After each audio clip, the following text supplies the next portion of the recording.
Intermediate and secondary education board वारनि जे question paper में 5 अहम ग़लतियूं आहिनि। 5 ग़लतियुनि मां हिकु त अहिड़ी ग़लती आहे त बिल्कुलु मुसलमान लाइ रेड लाइन आहे। MCQ लिखियल आहे त ग़ज़वे तबूक लॻी कॾहिं लॻी? 4 हिजरीअ में, 3 हिजरीअ में, 2 हिजरीअ में, 1 हिजरीअ में। इहा चारई ऑप्शन ग़लति आहे। ग़ज़वे तबूक 9 हिजरीअ में लॻी। हज्जाज बिन यूसुफ कहिड़ो मुल्क जो गवर्नर हो? बसरा जो, मिस्र जो, मके जो, शाम जो। इहा जेका सो चारई ऑप्शन ग़लति अथनि। हज्जाज बिन यूसुफ गवर्नर हो इराक जो। उमवी ख़लीफ़नि जो तादाद केतिरो हो? 12 हो, 14 हो, 16 हो, 15 हो। ऐं इहा चारई ऑप्शन ग़लति। उमवी ख़लीफ़नि जो असुल तादाद, असुल उमवी ख़लीफ़ा 3 हुया। अब्दुल मालिक बिन मरवान, वलीद बिन अब्दुल मालिक, उमर बिन अब्दुल अज़ीज़। ठीकु आहे। आले अरब खे कहिड़ी शइ ते महारत हासिल हुई? यानी कहिड़ी महारत हासिल हुई? इल्म नजूम में, इल्म नफ्सियात में, इल्म जाग्राफ़ी में, इल्म कीमिया में। यह चारई ऑप्शन ग़लति। आले अरब खे फ़साहत ऐं बलागत में महारत हासिल हुई। ठीकु आहे। बगदाद कहिड़ो मुल्क जो शहर आहे? ईरान जो, मिस्र जो, बहरीन जो, शाम जो। इहा चारई ऑप्शन ग़लति। Baghdad is the capital of Iraq. Baghdad त इराक जी गादीअ जी जॻह आहे। हिते इराक लिखियल ई न आहे। ॾिसो त इस्लामी क्वेश्चन पेपर में 5 ग़लतियूं आहिनि ऐं 5 ग़लतियुनि मां हिकु ग़ज़वे तबूक वारी ग़लती आहे त इहा बिल्कुलु मुस्लमाननि लाइ रेड लाइन आहे।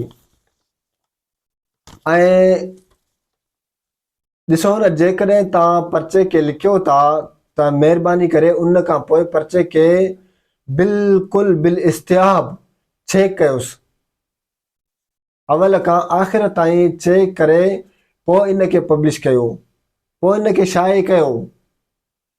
ऐं इन क्वेश्चन पेपर में 5 सवाल ग़लति अथनि त उन जा पोइ उन्हनि जा जवाब कीअं हूंदा?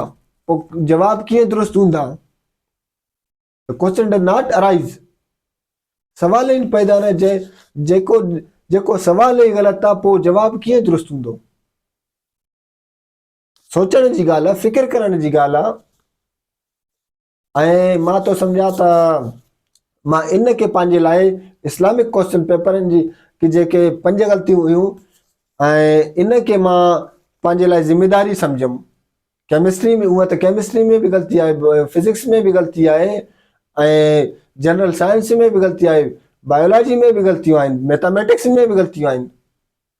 उन्हनि सां असांजो वास्तो न आहे।